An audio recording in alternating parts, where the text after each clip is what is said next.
Jemaat Tuhan Shalom, puji Tuhan, hari baru, berkat baru, kemurahan baru kita rasakan di pagi hari ini. Kembali, waktu yang baik kita renungkan firman Tuhan bersama-sama dan kita berdoa bersama-sama sebelum menjalani segala aktivitas kita di hari ini. Izinkan saya membacakan satu bagian firman Tuhan dari Ibrani pasal 13 ayat yang kelima yang berkata, "Janganlah kamu menjadi hamba uang, dan cukupkanlah dirimu dengan apa yang ada padamu. Karena Allah telah berfirman, aku sekali-kali tidak akan membiarkan engkau dan aku sekali-kali tidak akan meninggalkan engkau."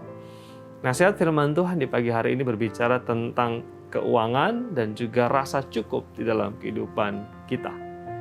Saya senang di awal-awal tahun ini mengajak kita semua untuk merenungkan firman Tuhan dengan cara mendengarkan kisah-kisah inspiratif yang harapannya mendorong kita semua dan memotivasi kita semua. Alkisah, ada seorang kaya yang terkenal sebagai orang yang sombong, pelit, serakah, kikir, tamak, dan berbagai sifat-sifat buruk yang lain.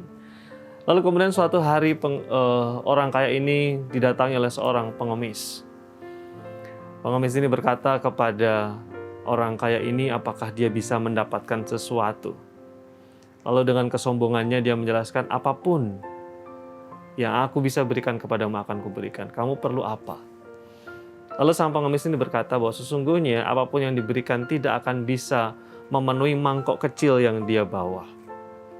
Lalu kesombongannya terusik, ketamakannya terusik, lalu kemudian kebesaran egonya terusik.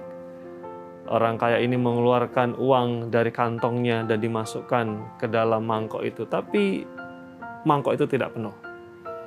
Dia mengeluarkan dompetnya, mengeluarkan uang dari dompet lalu kemudian memasukkan ke dalam mangkok itu. Tapi mangkok itu tidak kunjung penuh. Dia tarik laci mejanya, dia keluarkan barang-barang di situ diberikan kepada pengemis itu. Tapi mangkok itu tidak kunjung penuh. Dia mau berhenti tapi sombong, malu, dan tidak mau reputasinya sebagai orang kaya hilang. Akhirnya dia pergi ke tempat brankas, dia keluarkan barang-barang berharga, dimasukkan ke dalam mangkok. Tetapi mangkok itu tidak pernah penuh. Sampai semua harta benda, emas, berlian, perak, dan berbagai macam hal yang berharga dimasukkan ke dalam mangkok. Tetapi mangkok itu tetap kosong dan tidak penuh. Terkejut dengan hal itu, orang kaya ini gemetar dan bersimpuh di depan pengemis ini. Sebenarnya apa bahan yang digunakan untuk membuat mangkok itu sehingga mangkok itu bisa menampung sedemikian banyak harta, kata orang ini kepada sang pengemis. Sang pengemis mengatakan bahwa mangkok ini dibuat dari hati manusia.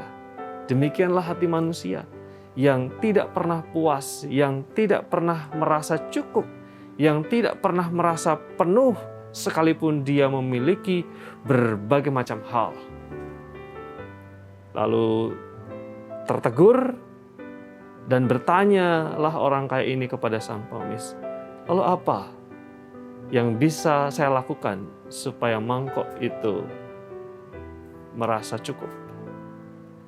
Lalu sang pengemis mengatakan bahwa sesungguhnya yang harus menjadi alas dari mangkok hati manusia adalah rasa cukup. Rasa cukup yang membuat kita puas, membuat kita merasa penuh, membuat kita tidak lagi merasa kurang, bersungut-sungut, lalu mencari lebih banyak, menimbun lebih banyak, mendapatkan lebih banyak dengan berbagai macam cara. Seperti yang firman Tuhan katakan di dalam Ibrani pasal 13 ayat yang kelima tadi. Kita diajar untuk mencukupkan diri dengan apa yang ada pada kita. Kiranya firman Tuhan ini menolong kita di dalam menjalani hari ini. Rasa cukup akan mengawali kita kepada rasa syukur.